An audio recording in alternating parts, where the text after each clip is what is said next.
et on attaque les fameuses routes blanches. Il y en a deux dans les 30 derniers kilomètres, une plutôt en faux plat descendant, mais surtout la seconde, puisqu'on va voir tout d'abord à l'avant de la course un peloton d'une trentaine de coureurs attaquer donc cette dernière route blanche qui est particulière puisqu'elle est en montée sur le Poggio Civitella, une montée de 12 km. Tout d'abord, une partie montante difficile avec des pentes à plus de 10%, une partie plutôt plate avec ici et là des petits pourcentages, et enfin une dernière butte sur le sommet de cette montée avant de redescendre sur Montalcino.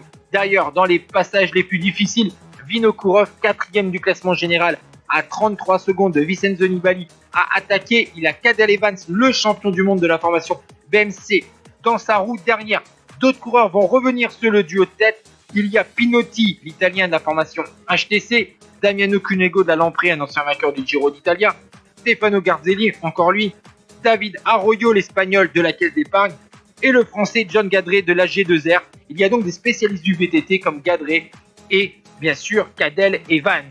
Derrière, on voit que c'est difficile pour Nibali. Il est obligé maintenant d'attendre Basso puisque c'est son leader pour le classement général, tandis que devant, on s'entend pour essayer de creuser les écarts sur les autres adversaires comme notamment Michele Carponi. Voici la composition maintenant d'un groupe de chasse: Pinotti, Garzelli, Cunego et Gadret, puisque devant on a trois hommes qui ont profité de cette fameuse petite butte finale dans la partie de cette montée du Poggio Civitella pour arriver bientôt sur la partie descendante. On a donc trois hommes maintenant à l'avant de la course dans cette partie finale de cette route blanche, ultime route blanche de cette étape.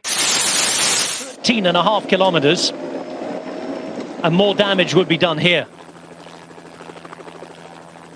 Still looked as though the breakaway was going to take the stage at this point. And in the break,